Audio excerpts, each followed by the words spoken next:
Hey there, this is Michael Everts and Jamie Russo with Flex Academy. Today, we're focusing on a new episode, taking a deeper look at building better meeting rooms for your co-working space. This one is really important. Back in the day, one of my first jobs out of school, I actually worked at an audio-visual company. I worked with them to help build and design conference rooms for large corporations in the Southeast, and I did that for a couple years before I got into co-working. So I love meeting rooms. I think they're arguably one of the most important part of the office where the most of the collaboration happens and a big reason you go to the office. So if you can't tell, I'm very passionate about this topic. And hopefully this episode gives you some good insight how to deliver better meeting rooms for your members at your co-working space. Members and external guests, as we will get into. Awesome. So before you can start making big changes to meeting rooms, you need to be able to measure meeting room performance. And there's two ways that you can really track meeting room performance. Those two biggest ways that we see are through utilization and then profitability. Whenever you're tracking utilization, there's a couple questions that you should be asking yourself. Are there any trends that you're seeing in terms of the usage? When are the peak downtime and uptime booking slots? And what are the usual booking durations? Generally, if you have a co-working management software, it's relatively easy to access those insights, but that's going to help you make decisions about when you should staff the rooms, how much you should charge for a room, when you need to clean up for the rooms, and really help you operationally understand how to use those. Secondly, another thing you need to track is profitability. And this is going to help you track exactly how much money you're making from specific rooms, help you decide if you need to invest more into those rooms, and it helps you justify expenses as well as improvements related to those rooms. So I say all this first because before you start making major changes to your rooms, it's important that you have a good understanding of the rooms and can track how they're being used, how much money you're making off them, and whatnot. So yeah, that's a little bit of insight into measuring meeting room performance. Jamie, is there anything else that you'd add here that you think I missed in terms of tracking this before you start making adjustments? No, I mean, I think, designing your space and determining how many meeting rooms and what size can be really challenging because you're kind of guessing. Yep. I think so. In general, meetings tend to be smaller than you might think. Like 90% of Yes. meetings are two people, right? Yes. On the Build other those hand, huddle rooms. yeah, Yeah. post pandemic, we've seen a huge spike in demand for larger meeting spaces. So I would say, like, just, zooming out a little bit before even deciding what size space to have, figure out, like, okay, are there really going to be board meetings, in my space? Like, Yeah. is my member or the broader community, is that what they're using it for? Are they looking for offsites? Are they looking for creative spaces? Or is it people who are just looking to meet with clients? Like, what are the use cases? Which is kind of what you're getting to utilization. Because when Yep. you're sort of guessing before you open, and then you want to really pay attention. I love that you're talking about utilization because I think most operators probably aren't thinking about this very much.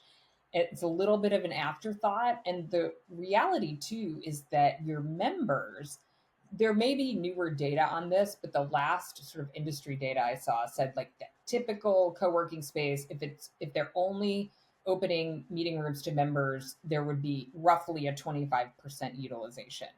Now that may Oh, depend on your wow. membership base, et cetera, but like, yeah, it may depend. Yeah, I think it depends on your user base in your space, but the point to your point is look at the data and know what it is, and then how do you optimize it? Because should it be a meeting room? Should it be an office? Should it be what should it be? So Yep. you want to make sure if you're paying for it that it's getting used optimally. One No, thing I that's would add, if that's you're a meeting room guy, these photos that you picked, the meeting spaces are really attractive. And I'm kind of into that. I want like color, I want some vibe in the meeting room. So that's a qualitative thing I would throw in there.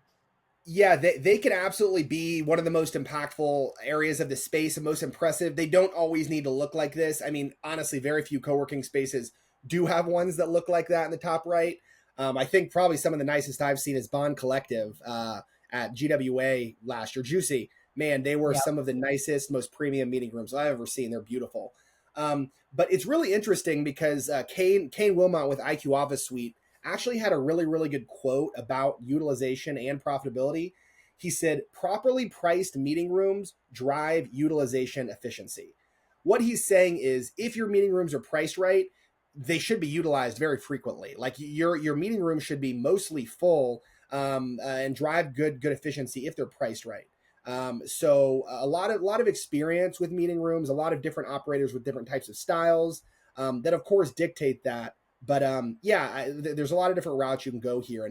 And next, we're going to start talking about how you can make the meeting rooms more attractive for your members as well as external partners.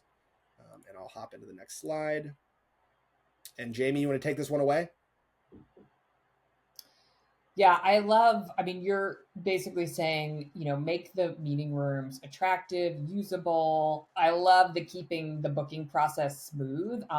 Always, reminding folks if I look at their, website, this is, I mean, more public facing, not just Yeah. your members, but right, make it really easy. OfficeRND, for example, has a meeting room app. You can book right on the app, make it super simple to see what's available, get the best space, the technology, signage, make it really easy to project if folks want to share their screen. All of that stuff is really important because you don't want, especially an external booking, to be frustrated and like to spend half their time figuring out how to use the technology, etc. So Yep. use your own meeting rooms and make sure they're really comfortable and Yeah. usable. To your point, have a process for keeping meeting rooms clean. This can be tricky if you have back-to-back utilization, but little signage, just a reminder to folks when they go in to clean up after themselves. Have your community manager. A lot of times, the best practice in design is to have the meeting rooms kind of up closer to the door and closer to the community Yes. manager, so that the manager can pop in and kind of do a quick sweep in between meetings. Yeah, and that way people don't, guests don't have to walk all the way through to the back of your co-working space, to get to the conference room. But yeah, I mean, to continue on some of those points, the more technology you can bring into your meeting rooms, the less manual intervention and work that your staff will have to do. I mean, if you don't have an easy booking system, you're going to have members call you or come to the front desk and say, "Hey, can you book this room for me?" That takes away time that you otherwise could be doing something else. Having things like those tablets on the door that show room status. Oh my gosh, it makes such a huge difference, both for the operators and the members, knowing when their time's up. And as an operator, you can walk around and police the meeting rooms much easier. If you can see, oh, this is red, this is booked, or this is green, this is not booked. So that type of technology to keep the booking process smooth and show who's in the room is going to make a huge difference in how much your rooms are used and how efficiently they're booked. Another thing is, in terms of the technology in the space, more important than I think going overboard on the technology, having the nicest TV or the nicest AV setup, you need to have really simple and easy to use instructions. Whether it's a plaque in the room, or like a sign on the wall, like make it so your staff member does not have to come and help the member in the room every single time. You want the rooms to be largely self-sufficient, besides cleaning, of course, but a random person should be able to walk into that room, see a little plaque, and very easily understand how to connect the technology. That's going to save you a lot of time, and it's a pretty low-tech solution, but it really works wonders, in reducing that extra load on your staff. So yeah, anything else you want to add, Jamie, before I hop into the last slide? No, I love the special offer idea because I Oh think yeah, that goes back to your point in the previous section. Play with pricing because, to your point, if you can find that sweet spot where like you've got it priced really well and utilization goes up, then that's great for your bottom line. And don't underestimate the revenue that you can make from meeting rooms. I mean, there yeah, are operators who make a significant portion of their revenue from meeting room bookings, which is just an awesome addition to sort of your fixed opportunity. It's just kind of an additional revenue stream. absolutely. All right, I will head into the next one. And this one's talking about driving more external bookings. And we've gotten into it a little bit earlier about meeting room utilization, and there's different types of utilization. You have member utilization, which you might not generally make money off of because they have credits. But another type of utilization is external utilization. These are outside companies or entrepreneurs that are booking space that are not necessarily members at your space. And they're just a completely different kind of subsect. It's worth doing some research on them, understanding what type of people are booking your space, what type of external people are booking your space. Why are they actually booking it? Is it a corporate offsite? Is it a kickoff for the new year? And how are they booking it? Are they calling your space? Are they booking online? Are they booking through aggregators? It's important that you understand all of this data so that when you're making, improvements to this, you can measure it and make sure, what you're doing is right. And just to touch on what Jamie said last time, you need to treat your meeting rooms as a separate product. They are a different product from your co-working space, a different product from your private offices. They need dedicated space on your website. They need to be thought about differently from the rest of your co-working services. And if you're in a good area and you have a good build out, they could be your primary focus. So yeah, that's one thing I'll say is that they really need their own time invested in them to market them, and they should be thought of as something separate from the rest of your space. Event space as well. That's a whole different topic, but yeah. Jamie, anything you want to add about that? No, I think your notes here are really important. The high quality images, totally agree, especially if you're marketing to external bookings. Don't take photos at night. I recently saw a website and the photos were clearly taken at night. And I was Oh like, wow. well, that doesn't work. I know. I know it's easy to keep it clean at night, but we want to, we want to see the light, like the two examples that you showed. Although there's some debate out there. Some folks will put their meeting rooms in, sort of some less optimal real estate, which is also fine. And Yep. again, the image that you have on the screen in the upper right, if you're watching along, is a training room setup. And you have to do your additional sort of due diligence to know if you have this demand in your market. Yeah. But we've heard reports that meetings for over 20 are becoming more and more popular, and co-working spaces, just that size is really hard to find outside of a hotel. So if you have that space available or could partner and do that with space that's available in your building, like do a rev share with the landlord. We hear a lot of folks trying approaches like that to be able to offer additional meeting space, but it's serviced.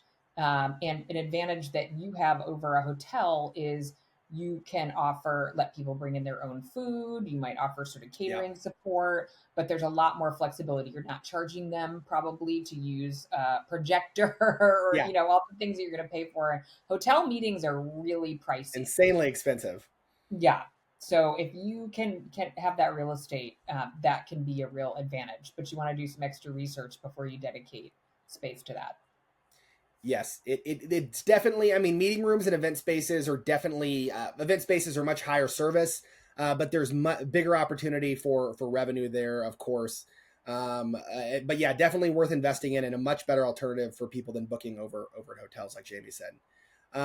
Continuing on marketing those spaces to drive more external bookings. Jamie mentioned take your pictures in the light. It's worth considering hiring some sort of photographer to take the pictures for you. um, People make the decision on if they're going to book the room based off the photo, whether it's on your website or whether it's a marketing website or an aggregator website.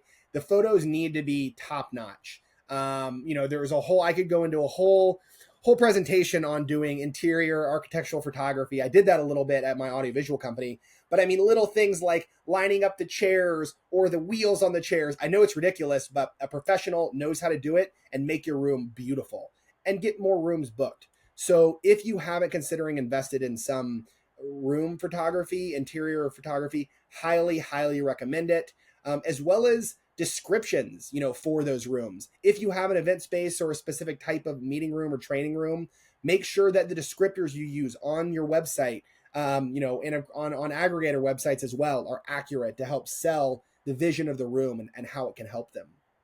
um, on that note, it's super important that whenever you're advertising this, you use SEO friendly keywords. And if you're trying to advertise this on your website, for example, I'm based out of Atlanta, so I would want to rank highly for meeting rooms in Atlanta. So as soon as some sort of external partner ever wanted to book for my room, typed in my city, they could find my space ranked up top in Google.